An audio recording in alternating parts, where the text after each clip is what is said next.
जैसा कि मैंने बोला कि उन्होंने दो तरह से शासन किया। पहला शासन चार्टर अधिनियम के तहत और दूसरा शासन भारत परिषद अधिनियम के तहत। यानी एक उन्होंने कंपनी के अधीन जो एक्ट पारित किया और दूसरा वो जिन्होंने ब्रिटिश क्राउन यानी कि जो ताज है उनके द्वारा जो यहाँ पे अधिनियम पारित किया गया। तो फिलहाल हम पढ़ेंगे आज ब्रिटिश द्वारा यानी जो कंपनी के द्वारा जो शासन अधिनियम पारित किया गया था उनके बारे में। तो सबसे पहला है 1773 ईस्वी का रेगुलेटिंग एक्ट। ब्रिटिश द्वारा जो है ईस्ट इंडिया कंपनी द्वारा सबसे पहला जो एक्ट पारित किया गया था वो था 1773 ईस्वी का रेगुलेटिंग एक्ट।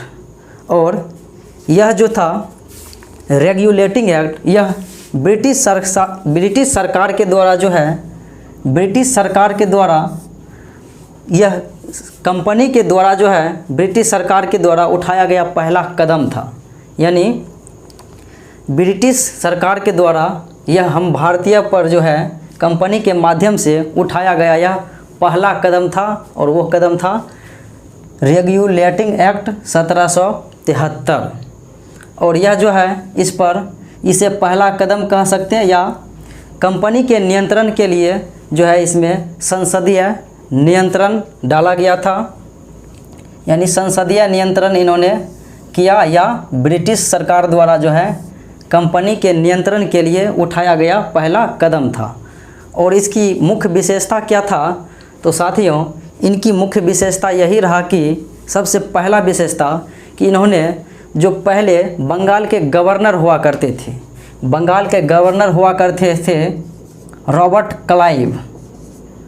1757 के क्रांति के बारे में बोले, वो प्लासी की लड़ाई जो हुआ था तो उसमें रॉबर्ट क्लाइव थे, इन्होंने जीत दिया, इसीलिए इसे बंगाल का गवर्नर बना दिया गया। तो वही यह बंगाल के गवर्नर जो पद था इनके जगह बंगाल के गवर्नर के पद को बंगाल का गवर्नर जनरल कहा जाने लगा। यानी बंगाल के गवर्नर को नाम बदलकर बंगाल का गवर्नर जनरल कहा जाने लगा। और इस अधिनियम के तहत यानी कंपनी के अधीन कहिए या रेगुलेटिंग एक्ट 1773 के द्वारा जो पारित हो गया उसके तहत बनने वाले प्रथम गवर्नर जनरल जो थे वो थे वारेन हेस्टिंग्स। यानी बंगाल का पहला गवर्नर जनरल कौन हुआ था? Warren Hastings. बंगाल का पहला गवर्नर था रॉबर्ट क्लाइव, जबकि 1773 ईस्वी जब ये रेगुलेटिंग एक्ट पारित हुआ उसके तहत जो है बंगाल का पहला गवर्नर जनरल बना था वारेन हेस्टिंग्स। तो बंगाल का गवर्नर जनरल वारेन हेस्टिंग्स। उसके बाद जो था इसकी मुख्य विशेषता और था कि इन्होंने इस अधिनियम के द्वारा यानी रेगुलेटिंग एक्ट 1773 के द्वारा जो है इन्होंने कलकत्ता में एक सुप्रीम कोर्ट की स्थापना का नींव डाला था। यानी सर्वप्रथम भारत में कलकत्ता में अंग्रेज़ों के द्वारा जो है सन 1774 ईस्वी में कलकत्ता में एक सुप्रीम कोर्ट की स्थापना किया गया था 1774 में, और ये एक्ट था रेगुलेटिंग एक्ट 1773। तो साथियों इसके द्वारा जो है सुप्रीम कोर्ट की नियुक्ति की गई स्थापना, और इसके द्वारा इनमें कुल 4 न्यायाधीश थे। एक मुख्य न्यायाधीश थे सर एलिजा इम्पे, यानी इनमें कुल 4 न्यायाधीश थे, एक मुख्य न्यायाधीश और 3 अन्य थे। तो मुख्य न्यायाधीश में थे सर एलिजा इम्पे और 3 अन्य न्यायाधीश में थे लिमेस्टर, ये चैम्बर्स, लिमेस्टर और हाइट। यानी 3 अन्य न्यायाधीश हो गया, लिमेस्टर, ये चैम्बर्स, लिमेस्टर, हाइड और एक मुख्य न्यायाधीश जो थे। यानी सबसे पहला जो मुख्य न्यायाधीश बना था कलकत्ता सुप्रीम कोर्ट यानी सर्वोच्च न्यायालय का, वो था एलिजा इम्पे। तो ये बात यहाँ तक क्लियर हो गई। तो इसके द्वारा जो था एक और प्रबंध किया गया था। होता क्या था कि यहाँ पर जो है यहाँ कंपनी के जो कर्मचारी हुआ करते थे वो भारत के साथ जो है निजी व्यापार भी करते थे, यानी वो अपना भी व्यापार करते थे। तो इसके द्वारा क्या किया, कंपनी के कर्मचारी को जो है निजी व्यापार पर प्रतिबंध लगा दिया गया। यानी वो निजी व्यापार नहीं कर सकते हैं अपना। और उसके बाद क्या किया उन्होंने, इस अधिनियम के द्वारा, ये रेगुलेटिंग एक्ट 1773 के द्वारा जो है भारतीय से जो है रिश्वत या उपहार में जो रुपया लिया जाता था, यानी ये रिश्वत लेना बंद कर दिया गया। भारतीय से रिश्वत या उपहार लेना बंद कर दिया गया और कर्मचारी के निजी जो है, कर्मचारी जो होते थे कर्मचारी के, उनको निजी व्यापार पर प्रतिबंध लगा दिया गया। तो ये मुख्य विशेषता है रेगुलेटिंग एक्ट 1773 का, जिन्होंने पहला जो है ईस्ट इंडिया कंपनी द्वारा उठाया गया, यह ब्रिटिश सरकार द्वारा पहला कदम था भारतीय के प्रति। और उसके बाद साथियों अगला एक्ट है एक्ट ऑफ सेटलमेंट, या जिसे कहते हैं बंदोबस्त अधिनियम। एक्ट ऑफ सेटलमेंट 1781 में पारित किया गया था, और यह इसलिए पारित किया गया था कि इन्होंने इतना जो सारा सिस्टम किया रेगुलेटिंग एक्ट 1773 में, उनमें जो कमियां हुई थी उन्हीं कमियों को दूर करने के लिए, यानी रेगुलेटिंग एक्ट 1773 के कमी को जो है दूर करने के लिए वो एक्ट ऑफ सेटलमेंट 1781 पारित किया था। और इसके द्वारा क्या किया गया था, बंगाल, बिहार और उड़ीसा के जो है, उड़ीसा के लिए विधि बनाने का अधिकार गवर्नर जनरल को दिया गया। यानी एक्ट ऑफ सेटलमेंट 1781 के द्वारा जो है बंगाल, बिहार और उड़ीसा के लिए जो है, इनके लिए भी गवर्नर जनरल जो हुआ करते थे उनको विधि बनाने का अधिकार दिया गया था। इसके पहले ये अधिकार नहीं था, तो यानी उन्हीं के कमी को दूर करने के लिए पारित किया गया था। तो फिर चलते हैं, अगले है Pitt's India act 1784। Pitt's India act 1784, तो यह जो क्या था कि इन्होंने जो सारा सिस्टम किया उनमें बदलाव करके उन्होंने क्या किया, दोहरे प्रशासन की नींव डाला था। यानी दोहरे प्रशासन की इन्होंने शुरुआत किया था पिट्स इंडिया एक्ट 1784 के द्वारा। और इसमें क्या किया गया था कि गवर्नर जनरल यानी कंपनी से जो है दो पद था, राजनीतिक मामला के लिए बोर्ड ऑफ कंट्रोलर और व्यापारिक मामले के लिए जो ये था स्थापना किया गया था बोर्ड ऑफ डायरेक्टर का। यानी ये दो विभाग का स्थापना किया गया था, बोर्ड ऑफ डायरेक्टर और बोर्ड ऑफ कंट्रोलर। एक राजनीति मामले के देखरेख के लिए और दूसरा जो था व्यापारिक मामले के लिए बोर्ड ऑफ डायरेक्टर की नियुक्ति की गई थी। यानी इसी के द्वारा जो है दोहरे प्रशासन की शुरुआत हुआ था पिट्स इंडिया एक्ट 1784 के द्वारा। यानी इनको कंपनी से अलग कर दिया गया व्यापारिक मामले और राजनीतिक मामले। यानी अब अपना अपना जो है व्यक्ति व्यापारिक मामले वाला व्यापारिक विभाग देखेंगे और राजनीतिक मामले वाले जो होंगे वो राजनीतिक विभाग देखेंगे। यानी ये इनको जो इनके तहत जो है दोहरे प्रशासन की शुरुआत किया गया था। तो इतना बात आप समझ गए। तो फिर हम चलते हैं अगले अधिनियम, मेरा है 1786 का एक अधिनियम है। तो इस अधिनियम में जो है एक व्यवस्था किया गया था कि वारेन हेस्टिंग का काल मैंने नहीं लिखा, वारेन हेस्टिंग का जो सेशन था वो था 1773 से 1785। तो 73 से 85 था ये वारेन हेस्टिंग का कार्यकाल, जो रेगुलेटिंग एक्ट पारित हुआ उसी के तहत बना था, और 85 में इनका कार्यकाल ख़त्म हुआ। तो इस अधिनियम के द्वारा यानी 1786 के अधिनियम के द्वारा जो है इसके बाद यानी कि जो गवर्नर जनरल हुआ करता था बंगाल के वारेन हेस्टिंग, इसके जगह इनका कार्यकाल ख़त्म करके इसके जगह जो है कॉर्नवालिस, लॉर्ड कॉर्नवालिस को जो है लॉर्ड कॉर्नवालिस को भारत का गवर्नर जनरल बनाया गया। 1786 में लॉर्ड कॉर्नवालिस को भारत का गवर्नर जनरल बनाया गया। और उसके बाद क्या किया गया, गवर्नर जनरल को ही ब्रिटिश सेना का जो है मुख्य सेनापति का अधिकार दिया गया। यानी जिसे बोला जाता था कमांडर इन चीफ। यानी ब्रिटिश सेना का जो था सेनापति कमांडर इन चीफ, वो भारत के जो गवर्नर जनरल हुआ करता था उन्हीं को जो है ये पद दिया गया था। ये पद था ये अधिनियम था 1786 का अधिनियम। कॉर्नवालिस को इस गवर्नर जनरल बनाया गया भारत में, और उन्हीं के को जो है सर्वप्रथम ये पद दिया गया था ब्रिटिश मुख्य सेनापति, यानी ब्रिटिश सेनाओं का जो है मुख्य सेनापति वो गवर्नर जनरल होंगे, और जिनका नाम था ये, जिसे कहा जाता था कमांडर इन चीफ। तो फिर अगले जो है अधिनियम जो पारित किया गया था वो है 1793 ईस्वी का चार्टर अधिनियम।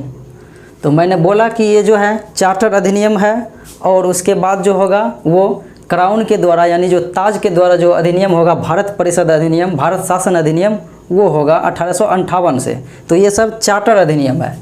तो साथियों 1793 ईस्वी में चार्टर अधिनियम जो पारित किया गया था, इनमें सर्वप्रथम यह कहा गया था कि हम व्यापारिक मामले के लिए जो है, यानी व्यापार को 20 वर्ष के लिए और हम आगे रहेंगे भारत में, यानी व्यापार के लिए जो उन्होंने 20 वर्ष का समय बढ़ाया गया था। सर्वप्रथम बढ़ाने का जो निर्णय लिया 1793 में, इन्होंने कहा कि हम जो है 1793 से 20 वर्ष और जो है व्यापार करेंगे। लेकिन वह पहले जो अनुमति उनका था वो 15 वर्षों का था, लेकिन उन्होंने बढ़ाते बढ़ाते फिर यहाँ पर जो है 20 वर्षों का एक अतिरिक्त समय जो है उन्होंने घोषणा किया कि हम 20 वर्ष के लिए और व्यापारिक करेंगे। और उसके बाद क्या किया साथियों, इन्होंने बोर्ड ऑफ डायरेक्टर्स और बोर्ड ऑफ कंट्रोलर, यानी ये बोर्ड ऑफ डायरेक्टर का पद जो मैंने बोला था 1784 के पिट्स इंडिया एक्ट में जो पारित किया गया था, तो उनमें बनाया गया था। तो बोर्ड ऑफ डायरेक्टर और बोर्ड ऑफ डायरेक्टर के जो सदस्य होते थे और कंपनी के जो कर्मचारी जो होते थे, उनका वेतन जो है भारतीय राजस्व में से देने की व्यवस्था किया गया, क्योंकि इन्होंने कहा कि यह भारतीय के लिए काम करता है, तो क्यों न भारतीय राजस्व में से ही कर्मचारी, बोर्ड ऑफ डायरेक्टर के सदस्य और जो कंपनी के कर्मचारी हैं उनका वेतन भारतीय राजस्व में से देना जाएगा। तो यही किया, तो इनका जो है वेतन भारतीय राजस्व में से देने का प्रारंभ कर दिया गया था। वो था 1793 का चार्टर अधिनियम, और इन्होंने सर्वप्रथम 20 वर्ष के लिए व्यापारिक अधिकार को बढ़ाया था। और उसके बाद क्या किया, 20 वर्ष जब बढ़ाया तो 1813 ईस्वी का आया फिर चार्टर अधिनियम। तो इन्होंने फिर इसमें क्या किया, तो इन्होंने क्या कि पुनः जो है 20 वर्ष के लिए व्यापारिक अधिकार को बढ़ाया गया, यानी इन्होंने 1813 ईस्वी में भी जो है 20 वर्ष के लिए एक बार फिर बोला कि हम 20 वर्ष और जो है व्यापार करेंगे। तो इसके लिए जो है 20 वर्ष के लिए व्यापारिक अधिकार को बढ़ाया गया। लेकिन इसमें एक कंडीशन क्या था कि कंडीशन यही था कि ये जो कंपनी, ये 20 वर्ष के लिए तो व्यापारिक अधिकार को बढ़ाया गया, लेकिन इनमें कंडीशन यही था कि भारत में जो कंपनी के साथ जो व्यापार चल रहा था, तो इन्होंने भारत के साथ जो है ये कंपनी अपना व्यापारिक अधिकार को समाप्त कर दिया गया। यानी भारत के साथ जो व्यापारिक चल रहा था एकाधिकार, उनको जो है 1813 ईस्वी का चार्टर अधिनियम के द्वारा भारत के साथ व्यापार को ख़त्म कर दिया गया। यानी कंपनी अब व्यापार नहीं करेगा, यह पूरे ब्रिटिश व्यापारी के लिए खोल दिया गया। यानी भारत के साथ व्यापारिक अधिकार को समाप्त कर दिया गया, और इसमें घोषणा किया गया कि अब कंपनी, मात्र जो कंपनी ही नहीं भारत में व्यापार करेगा, बल्कि सभी ब्रिटिश व्यापारी जो हैं वो सभी जो है व्यापार कर सकते हैं मुक्त रूप से इस भारत में आके। यानी भारत के साथ कंपनी व्यापारी अधिकार को समाप्त कर दिया गया कि कंपनी केवल ही नहीं बल्कि सभी भारतीय, ये ब्रिटिश जो है यहाँ पे सभी ब्रिटिश व्यापारी यहाँ पे अपना व्यापार कर सकते हैं। लेकिन इसमें क्या किया कि चीन के साथ व्यापार का संबंध बनाए रखा, और पूर्वी देशों के साथ जो चाय का व्यापार चल रहा था इनको भी इन्होंने बनाए रखा। यानी भारत के साथ व्यापारिक अधिकार समाप्त करके पूरे ब्रिटिश के लिए जो है खोल दिया गया व्यापारिक के लिए, लेकिन चीन के साथ जो है व्यापारिक अधिकार 20 वर्ष के लिए बना ही रहा, और पूर्वी देशों के साथ जो चाय का व्यापार था यह भी जो है 20 वर्षों तक के लिए कहा कि यह हम 20 वर्ष तक ऐसे करते ही रहेंगे। तो ये 20 वर्ष करता रहा। और उसके बाद क्या हुआ साथियों कि भारत में 1813 के चार्टर अधिनियम के पहले ईसाई मिशनरी जो थे, ईसाई पादरी लोग, उनको आने की अनुमति नहीं था। यही अधिनियम है 1813 का चार्टर अधिनियम, जिसमें ईसाई पादरियों को जो है भारत में आने की अनुमति मिली और वह ईसाई जो है अपना धर्म का प्रचार प्रसार कर सकते हैं, किसी व्यक्ति को अपने धर्म की ओर खींच सकते हैं। तो यह जो है व्यवस्था 1813 का चार्टर अधिनियम था, जिसमें ईसाई लोग को जो है, ईसाई धर्म वाले व्यक्ति को भारत में आने की अनुमति मिला, उनको अपना धर्म के प्रचार के लिए। तो ये था। और इसके बाद जो है इनकी मुख्य विशेषता एक और बात है कि इन्होंने भारतीय शिक्षा पर, यानी भारत में जो शिक्षा चल रहा था उनके ऊपर जो है 1 लाख रुपया वार्षिक खर्च करने की घोषणा की। यानी भारतीय शिक्षा पर जो है ये ब्रिटिश जो थे कंपनी, इन्होंने कंपनी के द्वारा जो है 1 लाख का वार्षिक रुपया दिया जाने लगा कि हम भारतीय के लिए जो है शिक्षा पर प्रत्येक वर्ष 1 लाख रुपया खर्च करेंगे। लेकिन साथियों, ये शिक्षा के लिए तो खर्च कर रहा है, लेकिन ये इस मकसद से कर रहा है, यानी इस सोच के साथ कर रहा है कि ये जो व्यापार, ये जो पढ़े लिखेंगे भारतीय शिक्षक, यानी शिक्षा जो पाएंगे लोग, व्यक्ति, तो वो जो है हमारी कंपनी को फ़ायदा देंगे। क्या? पढ़े लिखे व्यक्ति हमारे कंपनी में भर्ती होंगे और वो जो है इस व्यू से, यानी इसी वजह से जो है उनका मुख्य उद्देश्य था 1 लाख रुपया जो खर्च करना वार्षिक, यह कि शिक्षा पाकर मेरे कंपनी में जो है शिक्षित व्यक्ति आएंगे। ये उनका उद्देश्य था और 1 लाख रुपया का जो है इन्होंने कंपनी के द्वारा वार्षिक शिक्षा पर दिया जाने लगा। फिर साथियों 20 वर्ष के लिए तो यहाँ बढ़ाया और फिर आया 1813 का वो प्रसिद्ध चार्टर अधिनियम, ये 1833 का वो प्रसिद्ध चार्टर अधिनियम। तो 1833 का जो चार्टर अधिनियम है ये काफ़ी महत्वपूर्ण है, क्योंकि इस अधिनियम में उन्होंने बहुत सारा जो है बदलाव किया।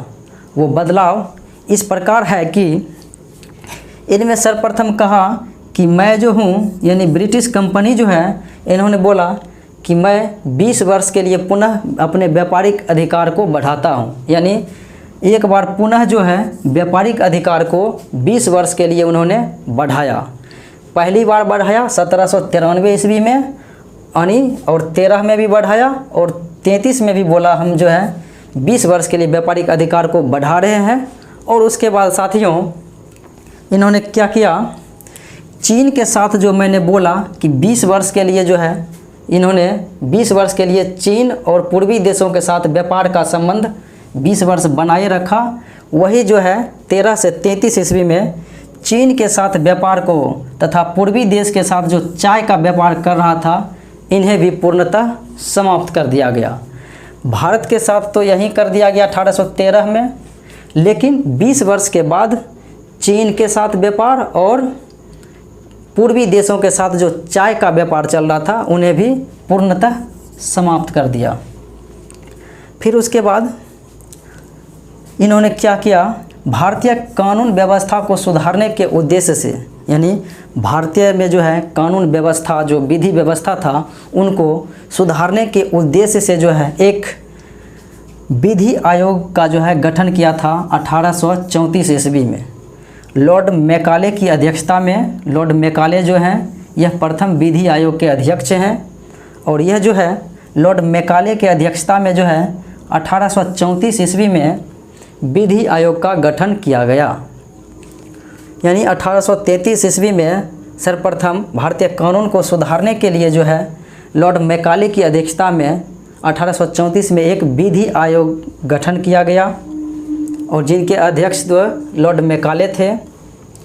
साथियों उनका सबसे बड़ा योगदान ये रहा कि आप जो इतने समय से पढ़ रहे हैं गवर्नर, बंगाल के गवर्नर जनरल, यानी गवर्नर से गवर्नर जनरल जो 1773 में कर दिया गया था गवर्नर जनरल बंगाल के, इनमें क्या बदलाव किया कि इनको जो है,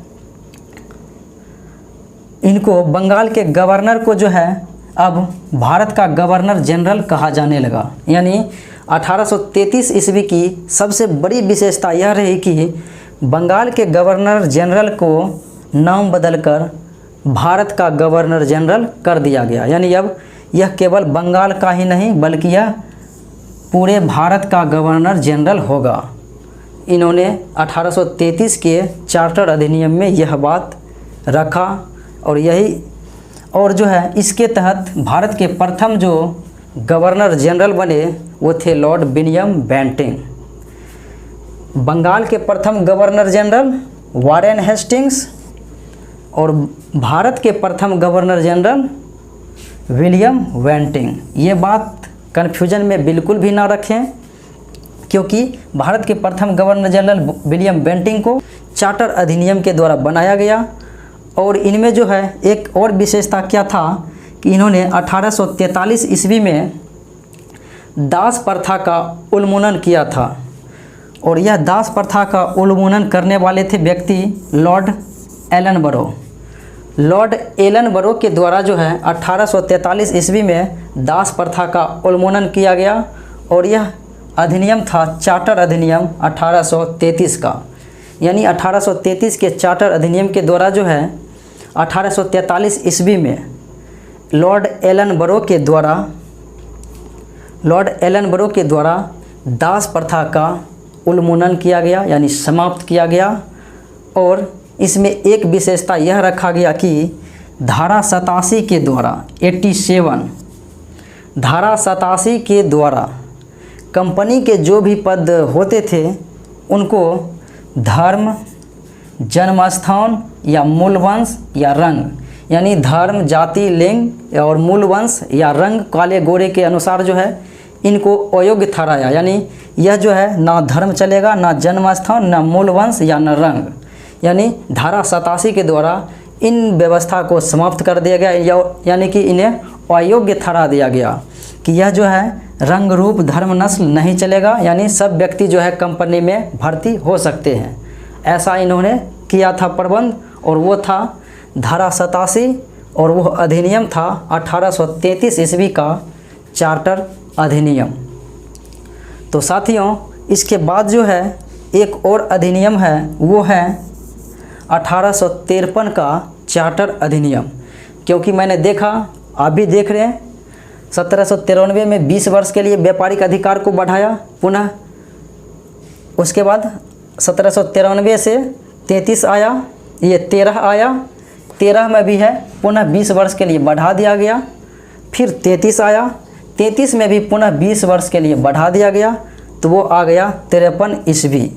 यानी इन्होंने 93 में, 13 में और 33 में तीन बार 20 वर्ष के लिए व्यापारिक अधिकार को बढ़ाया और आ गया 1853 का चार्टर अधिनियम। तो इनमें इन्होंने कुछ बदलाव इस प्रकार से किए कि कंपनी के जो महत्वपूर्ण पद होते थे उनको इन्होंने कंपनी के महत्वपूर्ण पद को जो है प्रतियोगी परीक्षा के आधार पर भरे जाने की, यानी कि कंपनी के महत्वपूर्ण पद को प्रतियोगी परीक्षा के आधार पर भर्ती करने की प्रक्रिया किया था।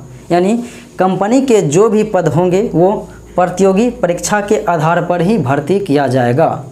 और इसके लिए जो है इन महत्वपूर्ण पदों को प्रतियोगी परीक्षा लेने के लिए जो है यह 1854 ईस्वी में एक मैकाले समिति की स्थापना की गई थी।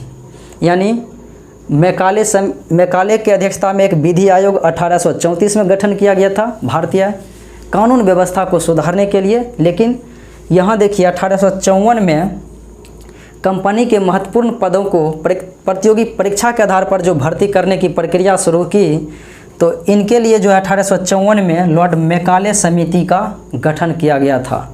तो ये था मेरा आज का चार्टर अधिनियम। फिर दोस्तों अगले में हम पढ़ेंगे भारत शासन अधिनियम जो 1858 से 1947 के बीच होगा। तो साथियों, मैंने आपको थोड़ा सा अपने सरल भाषा में समझाने का प्रयास किया। तो आज का वीडियो काफ़ी लंबा हो गया होगा, यहीं पे रहेगा। फिर मैं अगले वीडियो में मिलूँगा।